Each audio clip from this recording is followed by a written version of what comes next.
जहाँ देवताओं के स्वागत में पूरी घाटी उमड़ पड़ती है, जहाँ हर सांस में पर्वतीय संस्कृति की सुगंध बसती है, जहाँ उत्सव की धारा हिमालयों की चोटियों तक बहती है, जहाँ का हर पत्थर, हर नदी, हर मंदिर अपनी एक कहानी बुनता है।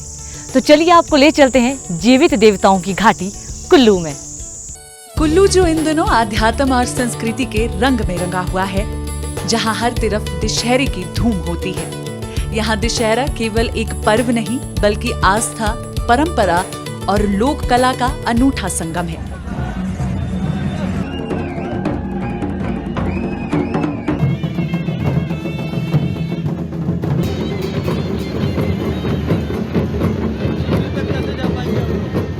सजे धजे देवता, गूंजते ढोल नगाड़े और नाचते गाते लोगों का उल्लास हर दिशा में भक्ति का एक अद्भुत माहौल रच देता है।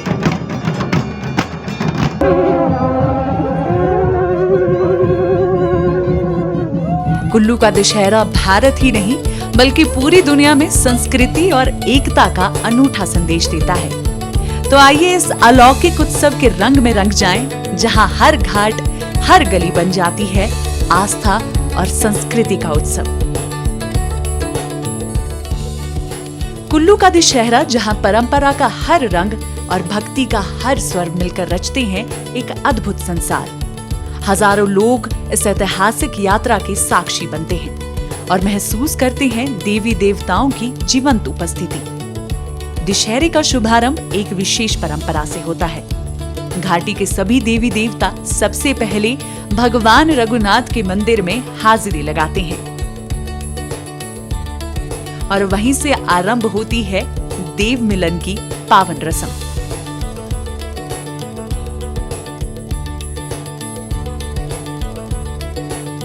भगवान रघुनाथ की पारंपरिक पूजा की जाती है।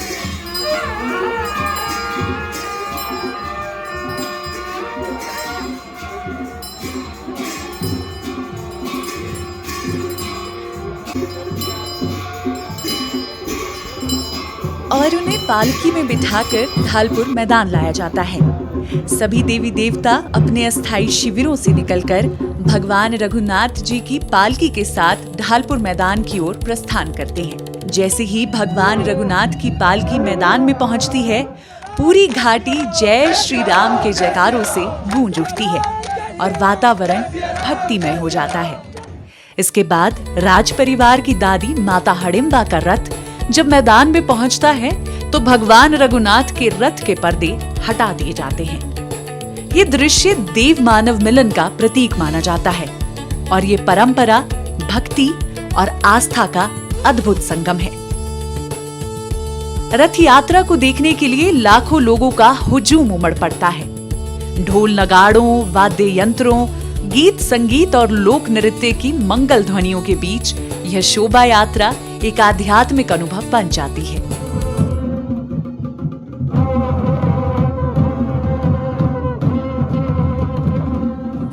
जब भगवान रघुनाथ की पालकी भक्तों की भीड़ के बीच से गुजरती है तो ऐसा लगता है जैसे पूरी घाटी भक्ति, उल्लास और ऊर्जा से भर उठी हो।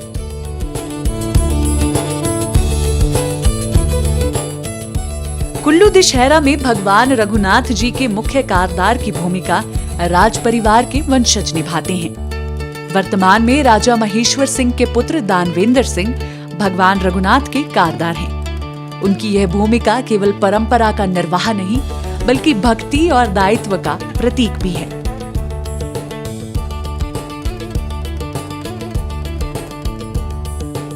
जो कुल्लू दशहरा है ये अपने आप में एक बहुत अलग किस्म का अनूठा परंपराओं को सजे हुए और लगभग 400 सालों से ये परंपरा चली आ रही है और ये जो विजयदशमी है, आप के मन में, सबके मन में जिज्ञासा होती होगी कि जब सब दशहरा खत्म होता है तो ये आरंभ होता है।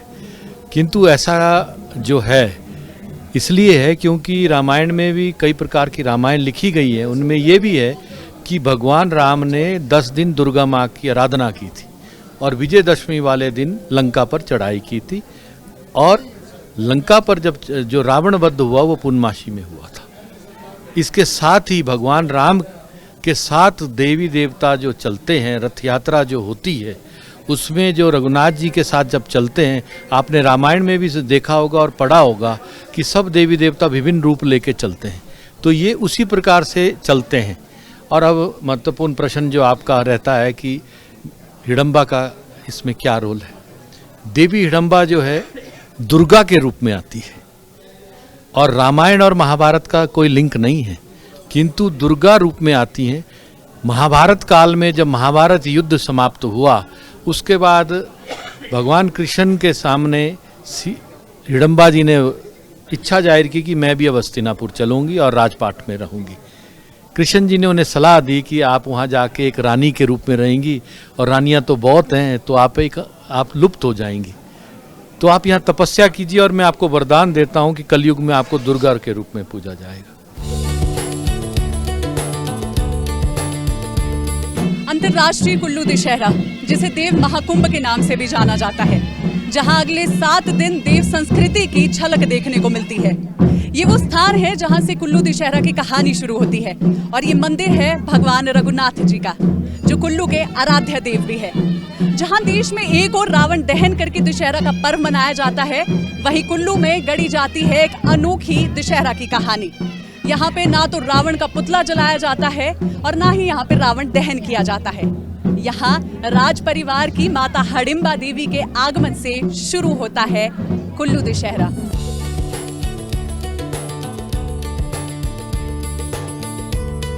दशहरे का जो है तो माता जो है ये अधिष्ठात्री है, कुल्लू की मुखिया है।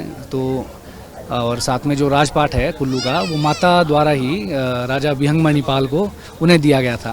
तो वही पहले राजा रहे कुल्लू के और उन्हें राजपाट दिया और उन्होंने माता को दादी कहकर संबोधित किया था पहली बार। तो उस कारण से जो राज परिवार है, राज परिवार की दादी कहलाती है माता हिडिंबा। शुरुआत भी माता के आने से ही होती है और ये संपन्न और समाप्ति भी इसकी माता ही करती है। जो पालकी है माता की, पालकी का प्रचलन जो हुआ ये दशहरे के बाद ही हुआ है। जब दशहरा चलना शुरू हुआ तो उसके बाद सभी देवी देवताओं की पालकियाँ बनाई गई दशहरे को आने के लिए। तो उसके बाद पालकियों की जो ये प्रथा बनी, तो उसके बाद ये शुरू हुई है। और बदलाव जो है वो जब जब ज़रूरत पड़ती है तो फिर तब जैसे उसमें बदलाव करते हैं माता के आदेशानुसार, जो आदेश माता देती है। कुल्लू घाटी में भगवान शिव और शिव परिवार का विशेष महत्व है। यहाँ साल भर अलग अलग स्थानों पर शिव परिवार का पूजन होता है। बिजली महादेव खराहल की ऊंचाइयों पर, माता पार्वती मणिकरण के चौंग गांव में, गणेश देवता घुड़दौड़ में और कार्तिक स्वामी मनाली के सिमसा गांव में। लेकिन दशहरे के इन 7 दिनों में पूरा शिव परिवार एक साथ विराजता है। देव मिलन के इस पावन क्षण में शिव, पार्वती, गणेश और कार्तिक एक ही स्थान पर एकत्रित होकर इस उत्सव को अलौकिक बना देते हैं। माता हर साल इस दशहरे में आती है। अपने शिव परिवार का मिलन बहुत भावी होता है, जो कि पिछले कल हुआ यहाँ पर अपना पुत्र गणपति जी के साथ और बिजली महादेव जी के साथ हमारा रघुनाथ मंदिर में ही हुआ था। तो यहाँ आके फिर शिव परिवार एक जगह बैठते हैं, साथ में गणपति जी और बिजली महादेव जी, माता पार्वती। चलो हट तो इसका बहुत है कि जरूरी भी हट, क्योंकि जो माता तो अपने पति से ही है हट करेगी।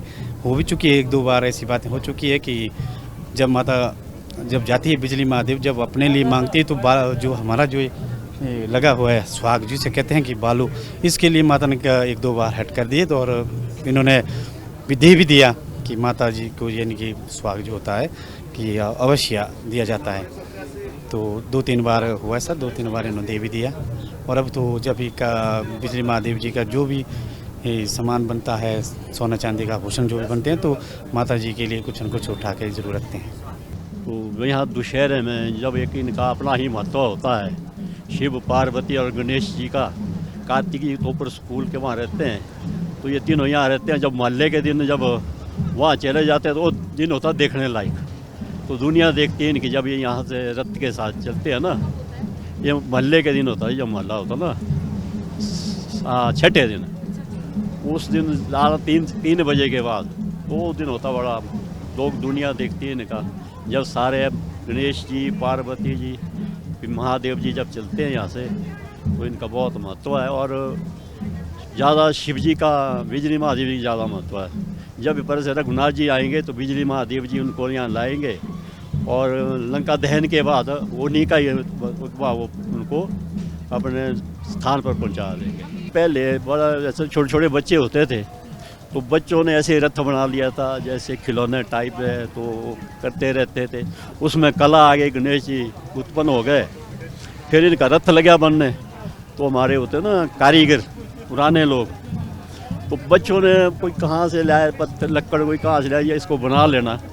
तो जब वो बनाने लगे तो किसान थे, तो उन्होंने कहा कि चलो यार बच्चों का खिलौना है तो बना लेते हैं। लेकिन जब हल लगाने लगे तो बैल बैठने लगे, हल टूट गया। फिर उनको रात को सपना हो गया कि भाई ये जो है मैं गणपति हूँ, मैं प्रकट होने वाला हूँ, तो इसको खिलौना मत समझो, मैं बच्चों के थ्रू इसको अपने आप को कर रहा हूँ। तो इसको आप विधि विधान से नहा धोकर बिना खाए रथ को बना लेना। तब उन्होंने उसको बना लिया। फिर जब वो रथ का बहुत छोटा रथ है हमारे पास, उसको निकालते नहीं, तो उसमें कला चढ़ गई। फिर तो जब भी विपता आती है, जैसे कोई जैसी सारी देखो बारिश हो गई, लैंड स्लाइडिंग ज़्यादा हो गई, तो सबका कहना था कि बिजली महादेव जी के पास फर्क पड़ गया, तो गणपति जी ही इनको मना सकते हैं, किसी और देवताओं का वश नहीं है। क्योंकि पार्वती जी को भी इनको भी यही बना सकते हैं, तो इन्होंने मनाया भी है। शिव परिवार तो एक ऐतिहासिक है, सब जानते हैं कि शिव और परिवार तो इनका बहुत महत्व है। इनके बगैर तो मेरे ख्याल दशहरा भी अधूरा ही है। तो वैसे मैंने आपको बता दिया कि जिस दिन मोहल्ले के दिन होते हैं ना, जब यहाँ से यात्रा निकलती है, वो देखने लायक, उस टाइम लगता है इनका महत्व कि कितना है। ये दृश्य किसी दिव्य पारिवारिक मिलन से कम नहीं होता, जहां श्रद्धा, प्रेम और एकता की ऊर्जा चारों दिशाओं में फैल जाती है। कुल्लू का दशहरा केवल एक पर्व नहीं है, बल्कि शिव परिवार के पुनर्मिलन और स्नेह का जीवंत प्रतीक बनता है। और ये जो देवते हमारे परसों के आए हुए हैं यहाँ मेले के लिए, कल रथ यात्रा थी, और यहाँ 3 जगह जो है कार्तिक जी आप अपने स्थानों में बैठे हैं। पहला स्थान राज्य के बेड़े के पास होगा, दूसरा नीचे रघुनाथ मंदिर जी के साइड में होगा, और तीसरा स्थान यहाँ हाई स्कूल जो है इसके यहाँ है। तीनों देवते जो आप अपने स्थान पर है, ये काफ़ी सालों से आते रहते हैं आप में। इस वर्ष अंतर्राष्ट्रीय कुल्लू दशहरा उत्सव में आउटर सराज क्षेत्र से आने वाले देवी देवताओं की संख्या बढ़कर 16 पहुंच गई है, जो लगभग 50 वर्षों के बाद देखने को मिला है। इनमें शमशीरी महादेव, जोगेश्वर महादेव और कुईकंडा नाग जैसे देवता प्रमुख हैं, जो अपने अनुयायियों के संग 200 किलोमीटर तक की कठिन पैदल यात्रा कर कुल्लू पहुंचे। ये यात्रा केवल धार्मिक परंपरा नहीं, बल्कि आस्था, एकता और देव संस्कृति की गहराई से जुड़ी यात्रा है। इस वर्ष देवता कुईकंडा नाग ने 365 वर्षों के बाद दशहरा में शिरकत की और इतने लंबे अंतराल के बाद भगवान रघुनाथ के दर्शन किए। कुल्लू दशहरा, जिसे देव महाकुंभ के नाम से भी जाना जाता है, 300 से अधिक देवी देवता यहाँ शिरकत कर चुके हैं, और कई देवी देवता ऐसे हैं कि जिनकी अनोखी कहानी है। उनमें से एक ऐसे देवता है जिनकी आज हम कहानी आपको बताने जा रहे हैं। इस दशहरे उत्सव में हमने 1660 में पहले भाग लिया था, तो उसके बाद हम किसी कारणवश जो है इस दशहरा उत्सव में भाग नहीं ले पाए। जो 365 वर्ष पूर्व 1660 ईस्वी में जब यहाँ दशहरा हुआ था, तो उस वक्त कुछ चुनिंदा देवी देवताओं को यहाँ पर जो कि माफ़ीदार हैं, उन माफ़ीदार देवताओं को जो गणपति हैं उनको जो है यहाँ बुलाया गया था।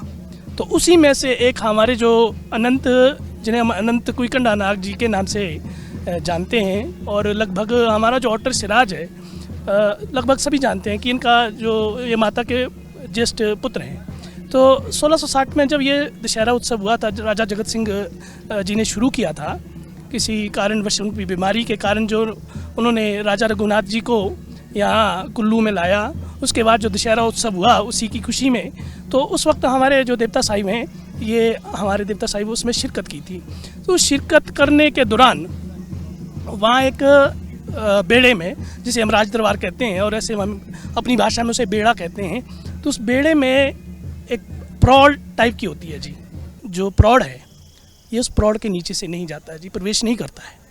तो उस वक्त कुछ ऐसा विवाद हो गया था उस प्रौढ़ को ना लांघने के कारण, जिसकी वजह से राजा जगत सिंह ने आदेश, समझिए कि आदेश या प्रार्थना की थी प्रभु से कि भी इन देवता साहिब को अगली बार से दशहरा उत्सव में ना लाया जाए। जैसे मालिक जी का इतिहास बहुत प्राचीन है, इसे जान पाना हमारे लिए असंभव है। फिर भी मतलब जो ये मालिक जी का छत्र बना है, इसके ऊपर जब का ये बना है, मतलब इसमें संवत डाला है, तो इसमें विक्रम संवत 47 डाला है।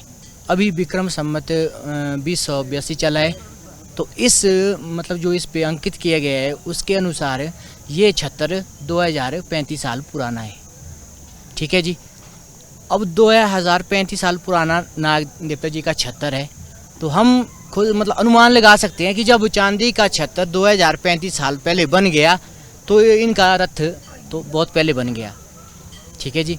और फिर जो ये रथ है, इसमें जो लकड़ियाँ विशेष रूप से लगती है, वो जो ये लकड़ी लगी है ये दरली की है, और जो जुमाने, इनको जुमाने बोलते हैं, तो ये बानी की है। और मतलब बड़े विधि विधान से देवता जी से पूछ करके और दिन निकाल के, मतलब देवता जी जिसके लिए ये दिन झूलता है, मतलब देव आज्ञा के अनुसार उस पेड़ को काटा जाएगा। तो उसके बाद फिर राजमिस्त्री आएगा, राजमिस्त्री मालिक जी का रथ तैयार करेगा। जो ये पालकी अभी बनी है लगभग 30 साल के बाद बनी है, ये हमने नई अभी बनवाई है। तो मतलब जब हो जाता है, क्योंकि देवता साहब पैदल जाते हैं, जहाँ भी जाएंगे पैदल ही जाएंगे, मतलब गाड़ियों में सफ़र नहीं करते। तो पैदल जाने में मतलब हो जाता है, डैमेज भी हो जाते हैं बहुत सारे, क्या नाम, जैसे जमाने में दिक्कत आती है। और नीचे जो ये बना है इसमें भी मतलब कुछ समय के अनुसार, मतलब जब ऐसा लगे कि नहीं मतलब रथ पुराना हो गया है, इसमें दिक्कत आ रही है, तो फिर हम बदल देते हैं जी। वहीं शमशेरी महादेव 10 वर्षों के बाद इस ढालपुर मैदान पहुंचे, जब उनका मंदिर पुनर्निर्माण कार्य पूरा हुआ। जो शमशेरी महादेव का जो इतिहास है काफी प्राचीन है। इसका इतना पुराना है, ये तो पांडव काल से भी पुराना है। और जो शमशेरी महादेव है ये स्वयं भू है, ये भूलिंग है। ये जो कामधेनु गाय है उसके द्वारा प्रकट किया हुआ जो लिंग है हमारे पास शमशेर में, गाय द्वारा प्रकट किया, उसको स्वयं ज्योतिर्लिंग कहा जाता है। जो इसका प्रभाव है काफी मतलब एरिया में इसकी पंचायत का साहब नहीं है, ये तो 5 राज का है और 4 गढ़ का देवता है ये, और 16 पंचायतें जुड़ी हुई है। और इसके अपने क्षेत्र में बहुत सारे जो देवी देवता, एक छत्रपति राज है इनका, चाहे जलोड़ीगढ़ है, नैनगढ़ है, जंजा, पूरे क्षेत्र में सब मतलब शमशेरी महादेव के ही चाकर है सब। और महादेव क्यों कहते हैं? महादेव बोलते हैं, माँ को बोलते बड़ा, महादेव सब देवी देवताओं का बड़ा महादेव। और जो 3 शक्ति है, ब्रह्मा विष्णु महेश, ये देखो पारा जो हमारे पास जो ये रथ है, जो इसमें पालकी में जो विराजमान है, स्वयं शंकर भगवान है बीच में, और माता आदि शक्ति जगत जननी महामाया जिसने सृष्टि की रचना वो साथ है, और नरसिंह भगवान विष्णु के अवतार, यानी इनकी महिमा बहुत है। और दशहरे में हम आज नहीं आ रहे, जब से दशहरा शुरू हुआ उस वक्त से शमशेरी महादेव आ रहे हैं यहाँ। देवता कुईकंडा नाग और शमशेरी महादेव की उपस्थिति इस वर्ष के दशहरे को और भी ऐतिहासिक और विशेष बनाती है। तो देव महाकुंभ में देव मिलन के अलावा लोग जहां अपने देवी देवताओं से मिल रहे हैं, वहीं वो सांस्कृतिक संध्या और फूड कोर्ट का भी पूरा आनंद उठा रहे हैं। मेरे पीछे इस समय जैसे आप देख सकते हैं, छोटी सी सांस्कृतिक संध्या जो है उसका आयोजन किया गया है। लोग अपने देवी देवताओं को मिलने के बाद यहाँ फूड कोर्ट में अलग अलग व्यंजनों का स्वाद चख रहे हैं और इसी के अलावा वो नाटी कर रहे हैं और पूरा दशहरा पर्व बड़ी धूमधाम से मना रहे हैं। मैं आपको बता दूं, इस समय कुल्लू जो है, ढालपुर मैदान जो है, वो श्रद्धालुओं और भीड़ से उमड़ा पड़ा है। लोगों में बहुत उत्साह है, वो खरीदारी कर रहे हैं और इस अंतर्राष्ट्रीय कुल्लू दशहरा का उत्सव का पूरा आनंद उठा रहे हैं। दशहरे के दौरान लोगों ने एक और जहां घाटी के आराध्य देवी देवताओं के दर्शन किए, वहीं दशहरा मैदान में तरह तरह के स्थानीय व्यंजनों का स्वाद चखा और हस्तशिल्प उत्पाद की खरीदारी भी की। इसके अलावा प्रतिदिन आयोजित की गई सांस्कृतिक संध्याएं इस बार का मुख्य आकर्षण रही। तीर चला क्या सोच रहा है ओ भोले कातिल, क्या पता मौत ही प्यार की हो मंजिल, तड़पाओगे तड़पा लो, हम तड़प तड़प के भी तुम्हारे गीत गाएंगे।